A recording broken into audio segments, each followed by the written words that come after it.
병 A를 앓고 있는지를 판정하는 양성 판정 정확도가 90%인 검사기가 있고, 어떤 사람이 이 검사기로 검사를 시행해서 양성 판정이 나왔다면 이 사람이 실제로 A라는 병을 앓고 있다고 판정할 수 있을까? 응? 불행해도 될까? 아니면 무시해도 될까? 핸드폰 하지 말고 화면 봐라.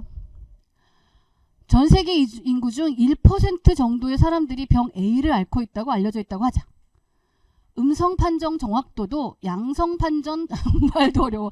판정 정확도와 마찬가지로 90%라고 가정하자. 양성 판정 정확도가 뭘까? 말은 어려워. 응? 양성 판정 정확도 뭘까? 그치, 맞았어. 딩동댕. 병에 걸린 사람 중에 병에 걸렸다고 판정할 확률 트루 포지티브의 비율이고요. 그다음에 음성 판정 정확도는 트루 네거티브의 비율이죠. 그렇죠? 자, 그래서 그럼 무슨 얘기냐면 1000명을 검사했다고 가정했을 때 그 중에 1%니까 10명이 이제 병을 앓고 있는 거예요. 환자 10명 중 9명을 양성이라고 판단했고 1명을 음성이라고 판정했어요. 그 다음에 비환자 999명 중 891명을 음성이라고 판정했고 990명 중 99명을 양성이라고 판정했어요. 자, 이런 상황에서 이 사람은 9명일까? 진짜 아픈 그 9명에 해당할까? 아니면 저 불행한 불운하게 걸리지도 않았는데 양성이라고 판정한 99명에 해당하는 걸까? 이제 이 판단을 해야 되는 거죠. 응? 자, 그래서 병에 걸릴 확률은 0.01이에요. 그렇죠? 잠깐만. 틀렸지? 아니 맞지? 내가 이번에 헷갈려. 1%니까 0.01이죠? 또 헷갈렸어. 무병인 거는 1 빼기 0.01이니까 0.99일 거고요. 병이 났는데 양성으로 판정하는 거는 90%라고 했으니까 0.99. 그 다음에 병인데 음성이라고 판정하는 경우는 이제 1 빼기니까 0.1일 거고, 음성 판정 정확도가 0.9라고 했으니까 무병인데 음성이라고 판정하는 게 0.9. 그 다음에 무병인데 양성이라고 판정하는 비율이 0.1인 거죠. 그러니까 저 팩트로부터 우리가 알아낼 수 있는 거고, 그럼 우리가 궁금한 건 뭐예요? 안 걸린 사람은 음성이라고 판단하고 병인데 양성이라고 판단하는 확률을 알고 있어요. 자, 우리는 뭘 알고 싶어요? 이 상황에서 우리가 알고 싶은 건 뭐야? 이 사람이 양성이라고 판정을 받았네? 근데 진짜 병 걸렸을까? 이거 알고 싶은 거야. 그치? 혹은 이 사람이 양성을 판정을 받았는데 사실은 무병일 수도 있지 않을까? 자, 그렇다면 이 사람이 양성 판정을 받았는데 병에 걸렸을 확률이랑 병에 걸리지 않았을 확률이랑 어떤 게 큰 걸까?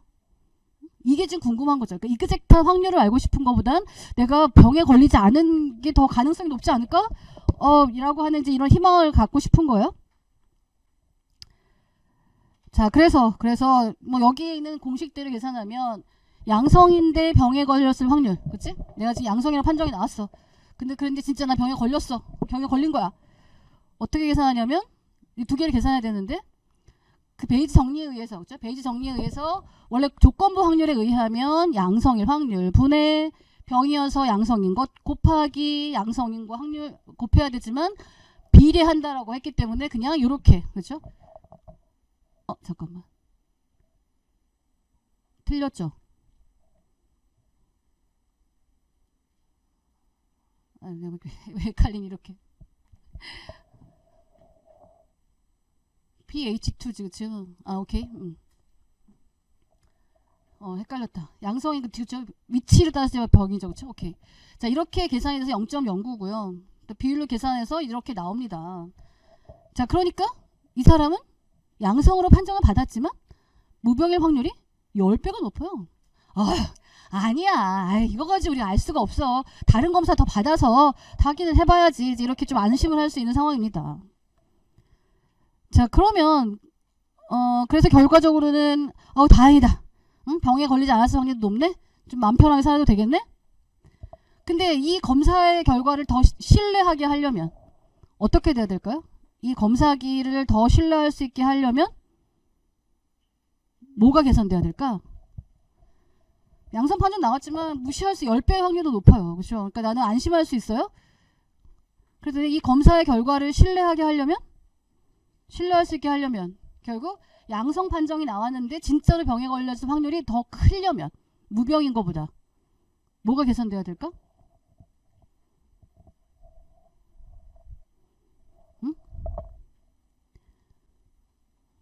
이렇게 계산해서 나왔잖아요. 그렇죠? 이렇게 결과가 나왔어요.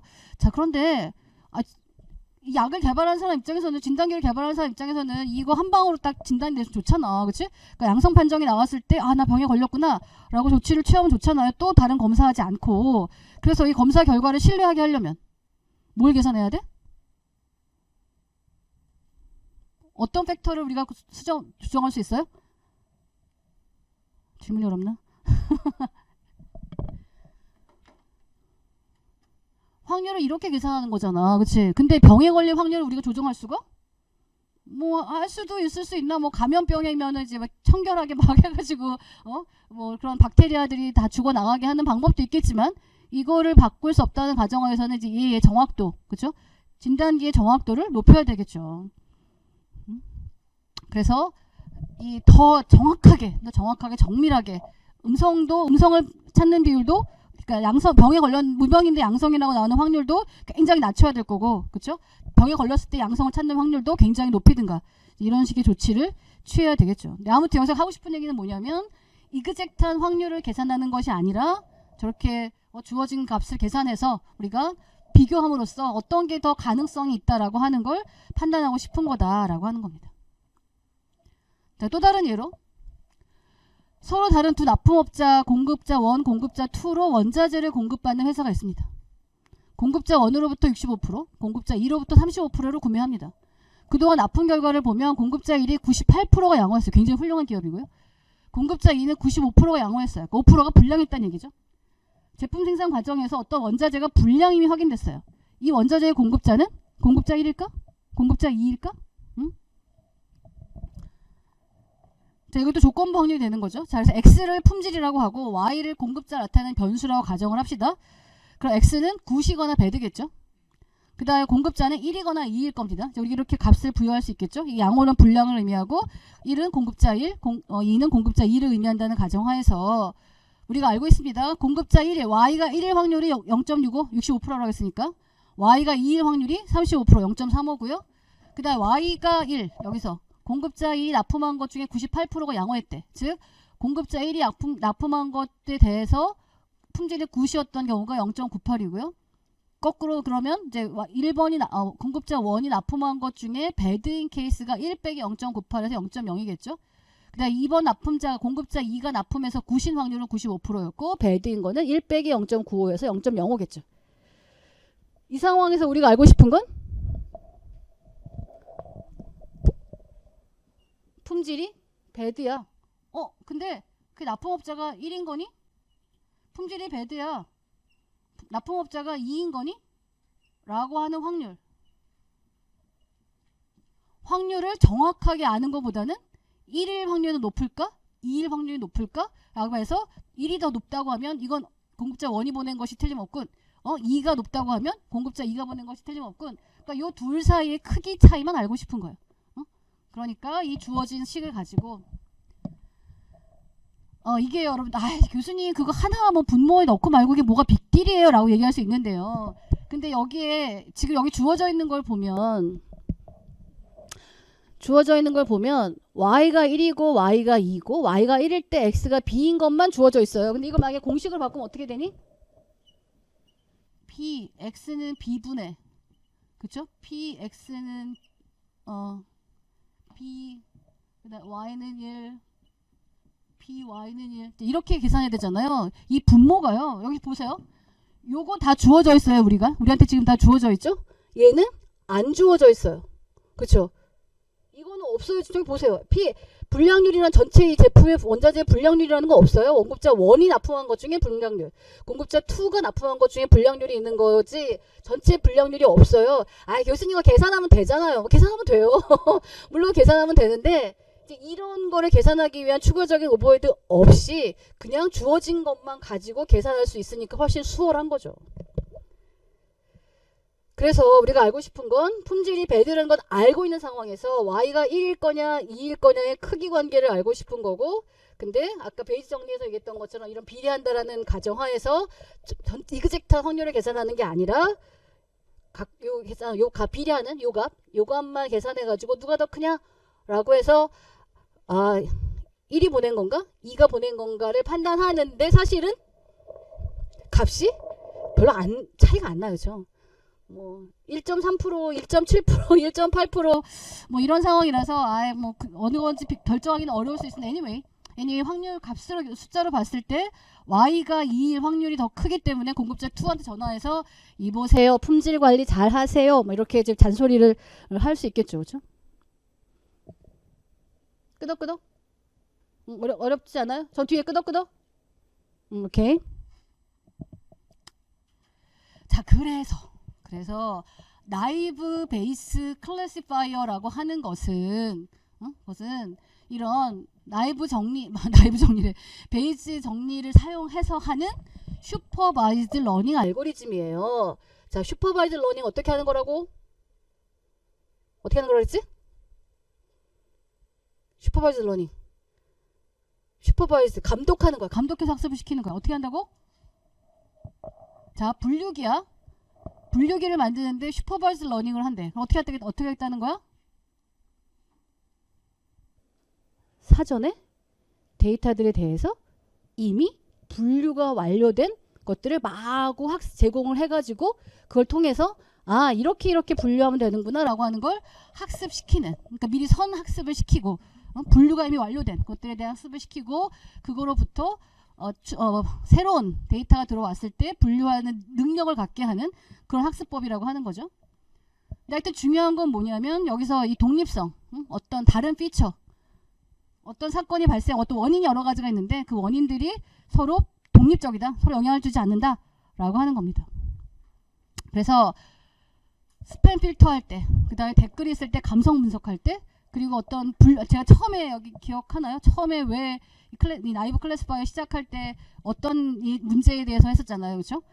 그때 예제들이 여기에 해당하는 겁니다. 자, 그래서 스팸 필터를 만드는 아주 가장 간단한 방법이 여러분 검색하면 나이브 베이스 클래시파이어 검색하면 스팸 메일 분석기가 엄청 많이 나와요. 자, 그래서 입력 텍스트가 주어졌을 때 입력 텍스트가 들어간 이 메일이 정상 메일일 거냐 스팸 메일일 거냐 구분하는, 그래서 여러분 메일 박스 앞에 여러분 메일을 저장하는 메일 서버가 이 클래시파이어를 돌려가지고 여러분한테 도착하는 메일 내용을 분석을 해서 스팸 필터라고 생각이 되면 이제 스팸함으로 넣고, 아닌 경우에 받은 편지함으로 넣어주는 이런 데 쓰는 거죠. 그래서 우리가 알고 싶은 게 뭐야? 어떤 텍스트에, 어떤 메일에 이러이러한 입력 텍스트가 있다고 하는 가정하에서 이 메일이 정상 메일인 거야? 스팸 메일인 거야? 둘 사이에 확률 크기, 그치? 크기 비교를 해서 스팸 메일일 거 확률이 더 크다고 하면 스팸함으로 넣고, 아니라고 하면 받은 편지함으로 정상적으로 저장하겠다는 거죠. 그래서 어떻게 계산하겠다는 거냐? 정상 메일 확률, 어떤 메일 전체 도착한 메일 중에 정상 메일의 비율 곱하기 여태 슈퍼바이즈 러닝이잖아, 그치? 그러니까 자, 요런 게 들어간 요 메일이 들어갔지? 요거 정상 메일이야. 그러니까 정상 메일이라고 분류됐고 그 메일에 어떤 텍스트가 들어가 있는지에 대한 이미 학습하게 다 제공이 돼 있는 거고, 그걸 통해서 얘는 정상 메일에 어떤 텍스트가 들어가고 스팸 메일에 어떤 텍스트가 들어가고 이런 거에 대해 학습이 돼 있는 거죠. 그래서 정상 메일이라고 했을 때 거기에 이런 텍스트가 들어갈 확률, 스팸 메일이라고 했을 때 그 텍스트에 이런 것들이 들어갈 확률, 그러니까 이런 거예요. 전체 메일에 대해서 얘가 어떤 메일이 있어요. 이 메일에 대해서 넌 스팸이야, 넌 정상이야, 이미 분류가 돼 있어. 그렇게 분류한 상황에서 정상이라고 분류된 메일에 어떤 텍스트가 들어가 있는 거지? 스팸 메일이라고 분류된 건 어떤 텍스트가 들어가 있는 거지? 이런 식으로 학습이 돼 있는 거야. 그래서 정상 메일에 이 텍스트가 들어갈 확률, 스팸 메일에 이런 텍스트가 들어갈 확률, 이런 것들에 대한 학습이 이미 돼 있는 상황에서 어떤 text가 메일이 들어오면 이렇게 확률을 곱해가지고 계산을 해서 그 값이 크면, 정상 메일의 확률이 크면 받은 편지함, 스팸 메일의 확률이 크면 스팸함, 이런 식으로 분류하겠다는 거죠. 자, 근데 중요한 건 또 이거야. 메일 본문에 있는 단어가 3개라고서나 쉽게 3개라고 가정했을 때 나이브 베이스 클래시파이어는 모든 단어가 독립적이라고 가정을 합니다. 그래서 세 단어가 동시에 나타날 확률은 각 단어가 나타날 확률을 곱한 것과 같다라고 하는 가정하여. 사실은 아니죠. 어떤 글을 쓰다 보면 앞뒤가 이렇게 연결돼서 가는 거지 각각의 단어가 독립적이진 않아요. 그런데 여기서 이제 나이브야. 굉장히 단순하고 간단하게 하겠다는 거야. 그래서 아주 이런 무지막지한 이런 원리를 적용을 합니다. 자, 그래서 우리가 알고 싶은 게 어떤 텍스트에 어떤 메일에 이런 텍스트가 들어가 3개의 단어가 들어가 있는데 이 메일이 정상인 거니? 라고 하는 걸 알고 싶은데 이렇게 계산이 되는 거. 정상 메일 곱하기 이렇게 계산이 되겠죠. 이제 여러분 공식 거의 기계적으로 외워야 됩니다. 자, 그랬을 때 요거를 계산하는데 이 W1과 W2와 W3가 각각의 독립된 사건이기 때문에 얘를 어떻게 바꿔서 계산할 수 있냐면 이렇게 계산할 수 있다는 거죠. W1과 W2와 W3가 전혀 서로 영향을 주는 게 아니기 때문에 요 확률을 3개, 정상 메일인 상황에서 W1이 나타날 확률, 정상 메일인 상황에서 W2가 나타날 확률, 정상 메일인 상황에서 W3가 나타날 확률, 우리 그냥 3개를 연달아 곱한 것으로 간단하게 우리가 변환할 수 있다는 거야. 그러니까 단수 곱하기 연산만으로 그냥 확률을 계산할 수 있다라고 하는 거죠. 아니면 저렇게 1과 2와 3가 서로 상관관계가 있다고 하면 저렇게 하면 안 돼요. 근데 우리는 이제 간단하게 하기 위해서 이렇게 가정을 하고 가는 겁니다. 왜 가능하냐면 하여튼 가장 간단한 가정, 모든 단어가 독립적이다, 모든 원인이 다 독립적이다라는 가정 때문에 이런 식으로 계산을 simplify, 단순화하는 것들이 가능하다라고 하는 거고요. 그래서 똑같이 이런 식으로 계산하면 된다는 거죠. 그래서 핵심은 요거야. 어떤 단어가, 어떤 본문의 단어가 n개 존재한다고 할 때 그 확률을 어떻게 계산하냐? 요렇게 각각 단어의 확률을 곱한 것으로 계산한다. 왜? 각 단어들이 독립적이다. 서로 영향을 주지 않는다고 가정하기 때문에. 사실 그렇진 않지만. 자, 그래서 어떤 메일이 있는데요. 이 메일이 스팸으로 분류됐고요. 스팸으로 분류됐고 정상으로 분류됐고 정상이고 스팸이었어요. 결과적으로 전체 메일 봤을 때 스팸이었는데 그 안에 몇 개의 어떤 단어들이 있나 봤더니 me, free, lottery 뭐 이런 단어들이 있었고요. 스팸 메일에 free, get, free you 뭐 이런 말이 있었고 정상 메일에 you, scholarship, free to contact me, you won award, you ticket lottery 뭐 이런 식으로 단어들이 있었어요. 자, 그러면 이렇게 이미 분류가 끝나고 슈퍼바이즈 러닝인 거야. 그치? 그러니까 어떤 메일에 대해서 이미 분류가 끝났고 그거에 대한 됐기 때문에 우리가 여태 받은 메일 중에 사전 확률은 경험이에요. 경험. 전 세상에 이 세상에 존재하는 정상 메일의 확률을 알 수는 없어. 여태까지 받아본 메일을 보니 스팸 메일의 전체 메일에서 스팸 메일의 비율이 0.5, 정상 메일의 비율이 0.5. 사전 지식, 경험에 의한 확률입니다. 자, 단어 셋.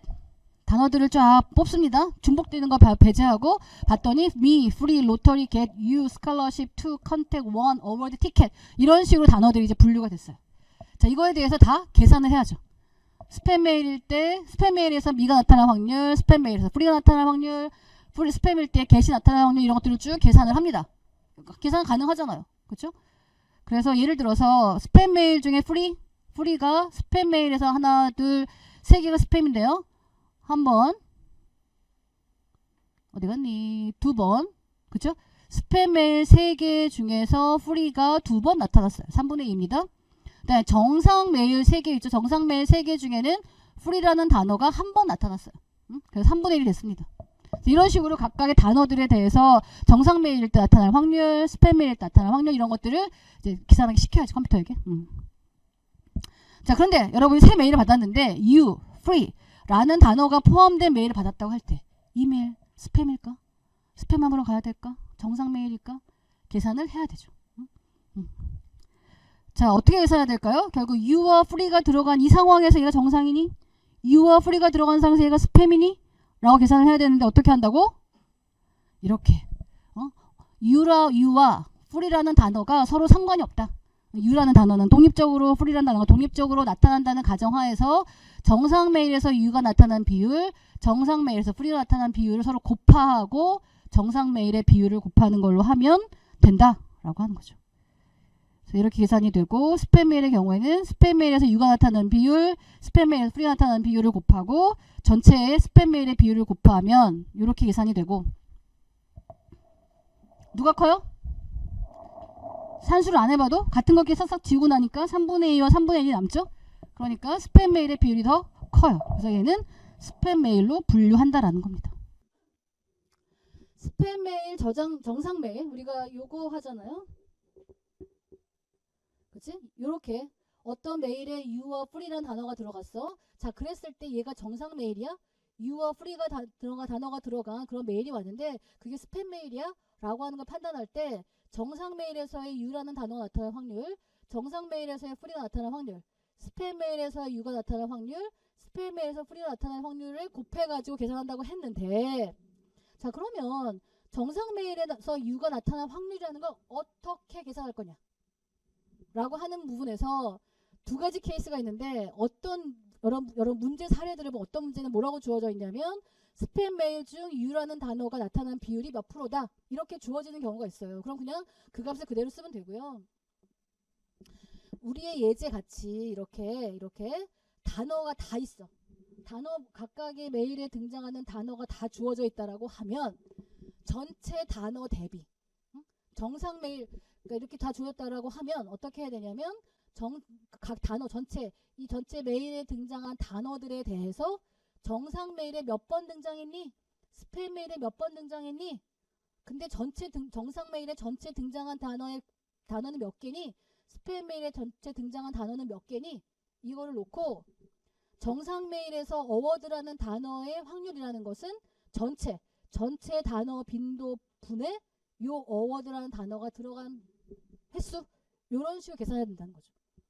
그냥 you라는 전체 메일이 정상 메일이 3개인데 you라는 단어가 들어간 메일이 1개야. 그래서 3분의 1이 아니고 정상 메일에서 등장한 단어 전체 개수 중에 이 단어가 몇 번 등장했니? 라고 하는 식으로 계산을 해야 된다라고 하는 겁니다. 그래서 문제 상황에 따라서 근데 저희가 문제 풀었던 거는 이렇게 전체 단어가 다 주어진 거였기 때문에 이런 식으로 계산하면 좋다라고 하는 거고요. 그다음에 또 한 가지는 요건데 라플라스 스몰딩을 적용했을 때 0인 것들을 배제하기 위해서 1을 다 더했어요. 그렇죠? 1을 다 더해서 그래서 어떻게 해야 되냐면 그래서 이 단어 그러면 긍정 댓글에서의 훌륭하다라는 단어의 확률이 얼마냐? 라고 하는 건 라플라스 스몰딩이 적용되지 않으면 긍정 댓글 내에 단어가 9개 등장했고 그 중에 얘가 2번이었으니까 9분의 2지만 라플라스 스몰딩을 적용하고 나면 전체가 다 1씩 증가했잖아요. 그걸 다 썸한 그래서 전체 단어 그 전체 썸한 거 분의 이 훌륭하다의 수 3 그래서 25분의 3이 된다는 거고 그 25분의 3을 분해해서 보면 긍정 댓글 내의 표현 빈도에다가 전체 단어의 전체 표현의 개수가 돼. 왜? 모든 표현에 다 1씩 부여했기 때문에 결과적으로 이런 식으로 분해해서 볼 수 있다라고 하는 겁니다. 자, 아무튼 핵심은 이렇게 각 단어별로 긍정 댓글에서 부정 댓글에서 얼마만큼 자주 등장하는지를 쭉 하고 이걸 다 썸한 것이 분모가 된다. 그리고 각 단어별로 나타나는 빈도가 분자가 된다라고 하는 게 핵심입니다. 이런 식으로 전체 표현의 수가 주어지면 이런 식으로 계산해야 된다라고 하는 거죠. 자, 근데 이거 왜 이렇게 되냐? 왜 이렇게 되냐면 이런 겁니다. 그냥 긍정 메일의 개수 분의 그 표현이 들어간 메일의 개수 이런 식으로 하면 어떤 단어는 스팸 메일에 한 100번쯤 등장하는 한 스팸 메일에 100번쯤 등장하는 단어가 있고 한 스팸 메일에 한 번만 등장하는 단어가 있어요. 그러면 어떤 단어가 더 스팸 메일에 포함될 가능성이 높아요? 그러니까 어떤 단어가 등장하면 스팸 메일의 가능성이 높겠어요? 스팸 메일에 50번 이상 한 메일에 50번 이상 등장하는 단어가 포함된 메일이 있다면 야 이건 진짜 스팸이겠다 판단할 수 있는 거잖아요. 그래서 그런 걸 고려하기 위해서는 단순히 메일 건수가 아니라 단어가 나타났던 빈도를 고려하는 게 더 정확한 판단이 가능하다는 것 때문에 이런 식으로 한다라고 하는 겁니다. 원래 여기서의 확률을 어떻게 계산했어요? 뒤에가 여기 곱하기 할 때 그치? 뒤에가 사전 확률이었어요. 그쵸? 뒤에가 내가 감기에 걸릴 확률이었어. 감기에 걸릴 확률이고 요 앞에가 감기에 걸렸을 때 기침할 가능성 라이클리후드였어요. 어떤 가능성이었고 이게 이 원인이 나타나는 확률 원인이 나타난다라고 우리가 알고 있는 사전 확률이었어요. 근데 곱하기니까 바꿔치기 할 수 있죠. 그렇죠? 그래서 바꿔치기해서 이렇게 썼습니다. 그러니까 사전에 우리가 알고 있는 확률 곱하기 라이클리후드 요 전제 하에서 어떤 증상들이 나타날 수 있는가에 대한 가능성들을 이제 뒤로 배치하겠다는 겁니다. 그러니까 베이지 정리했던 그 확률 곱하기를 싹 뒤집어서, 왜냐하면 곱하기는 교환법칙이 가능하니까 이렇게 싹 바꿔치기를 해가지고 사전 지식을 앞으로 보내고 이제 뒤에 likelihood, 요 전제하에서 어떤 이벤트들이 발생할 수 있는 가능성, 이런 것들을 뒤로 보내면 이런 일이 생길 수 있습니다. 분류 대상에 대한 피처가 추가될 때 뒤에 likelihood에 새로운 확률 값들을 계속 곱해주면 추가된 피처를 반영할 수 있다는 거예요. 그러니까 이런 겁니다. 어떤 사람이 키가 175cm예요. 이거 웃기는 분류이긴 한데 키만 갖고 이 사람이 남자일까 여자일까? 여기 요즘 키 큰 여학생들 많이 있죠, 그렇죠? 그러니까 제가 여러분들을 수업에서 이렇게 앉아 있는 상태에서 보잖아요. 이렇게 보다가 가끔 상담하겠다고 연구실에 나타나면 뭐 있던 만큼 커가지고 놀란 경우가 굉장히 많이 있어요. 요즘 학생들 참 키가 큽니다. 자, 우리가 이 사람 키에 대한 정보만 있는 상황에서 이제 키가 175일 때 남성일까 남자일까 라고 하는 확률을 이렇게 계산할 수 있죠.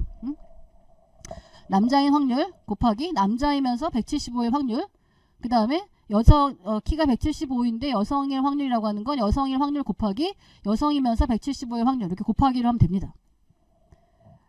자, 그런데 여기에 체중까지 들어간다. 체중까지 들어간다라고 하면 어떻게 이 식이 바뀌냐면, 여기에 이 사람의 체중이 80kg라는 정보가 추가되면 수식이 이렇게 바뀐다는 거죠. 그냥 풀어서 다 계산해보면 다시 나오는데 그냥 직관적으로 이렇게 된다는 거예요. 피처가 하나 추가되면, 체중이라고 하는 피처가 추가되면 남성일 때 체중일 확률이라고 하는 걸 그냥 뒤에다가 곱해주기만 하면 된다는 거예요. 근데 이거 여러분들이 조건부 확률식을 풀어보면 자연스럽게 나오는데 그냥 직관적으로 던지는 듯이 이야기를 하는 겁니다. 그래서 아무튼 이렇게 피처가 추가되면, 왜냐면 근데 여기서 가정은 키와 체중이 분리되어 있다는 건데 사실 아니죠.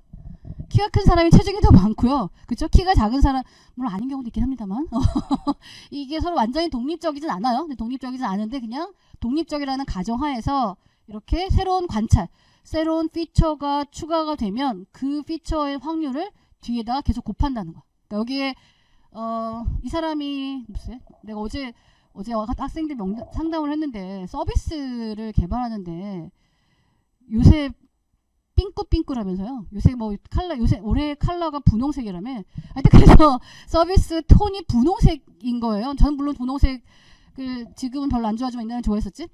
근데 순간 야, 남학생들도 괜찮아? 라고 얘기했는데 거기 같이 있던 남학생들이 저희 좋은데요? 뭐 이렇게 얘기하더라고요. 색에 대한 편견이 사라졌구나라는 걸 느꼈는데, 아무튼 여기에 혹시 뭐 좋아하는 색깔에 대한 거라든지 또 뭐가 있을까? 뭐가 있을까요? 아무튼 여러 가지 이 사람에 대해서 관찰하는 것들이 점점 늘어나게 되면 남성일 때 그 특징을 보일 확률, 여성일 때 그 특징을 보일 확률을 계속 곱해주기만 하면, 곱해주는 식으로 해서 계산을 하면 점점 더 정교하게 결정을 내릴 수 있게 된다라고 하는 겁니다. 그런가 보다. 그렇죠? 현재는 그냥 그런가 보다라도 받아들이고요. 집에서 한번 산수해보세요. 수식을 풀어보면 이게 자연스럽게 설명이 됩니다. 하여튼 현재는 그런가 보다라고 받아들이기 바라고요. 자, 그래서 잠깐만, 뭐가 빠진 것 같은데? 아닌가? 다 했나? 다 했구나, 미안. 자, 그래서 진짜 엄청 간단한 거예요. 그냥 확률을 곱하고요. 새로운 팩터가 주어지면 그냥 곱하면 돼요. 그러니까 프로그램도 엄청 간단하고 알고리즘도 엄청 간단해요. 그래서 장점은 간단하고 빨라. 그 다음에 데이터 규모에 상관없이 잘 동작하고요. 되게 이해하기도 쉬워요. 그쵸? 뭐 그런가 보다 그냥 따라올 수 있었죠. 아까 그 약에 대한 거라든지 다 그냥 따라올 만 했습니다. 자, 근데 문제는 뭐냐면 세상은 단순하지 않다는 거야. 세상은 그렇게 단순하지 않아요. 여기에 보면 실제 데이터에서 모든 특성이 완전히 독립적인 건 아니죠. 글을 쓸 때도 단어들도 어떤 단어의 형용사, 주로 쓰이는 형용사가 있고 동사가 있고 이런 식으로 완전히 독립적이지 않기 때문에 그냥 어떤 프리 프로세싱, 뭐 이런 맥락에서 좀 더 자세한 검토를 하기 전에 사전에 이렇게 분류하는 뭐 이런 용도로나 쓰이는 거지 정말 제대로 된 클래시파이어를 쓰기에는 약간 한계가 있고요. 그다음에 클래스 불균형이 심한 경우, 그러니까 정상 메일이 1000개야. 스팸 메일이 2개밖에 없어. 이 상황에서 어떤 단어가 나타나는 게 스팸 메일의 확률은 정확한 값이 될 수가 없어요. 2개 중에 분석하는 거니까 그 확률이 정확한 확률일 수가 없어요. 그렇죠? 그래서 클래스의 불균형이 심한 경우에 제대로 된 판단을 하지 못할 수 있다라고 하는 거고, 기본적으로는 클래시파이어예요. 그러니까 범주, 카테고리를 나누는 용도에 쓰이는 거지 어떤 연속적인 값을 쓰기에는 적합하지가 않고, 그다음에 완전히 과거 데이터, 그 기존의 스팸 메일을 분류했던 경험, 정상 메일을 분류했던 경험에 기반한 거라서 뭔가 갑자기 확 바뀐다 라고 했을 때 다 뜯어 고쳐야 되는, 기존의 과거 거에 너무나 철저하게 의존하고 있기 때문에 이제 새로운 형태를 받아들이기는 한계가 있다, 뭐 이런 거가 있지만 아무튼 아주 기본적인 클래시파이어로는 쓸만한 그런 녀석이라는 거죠.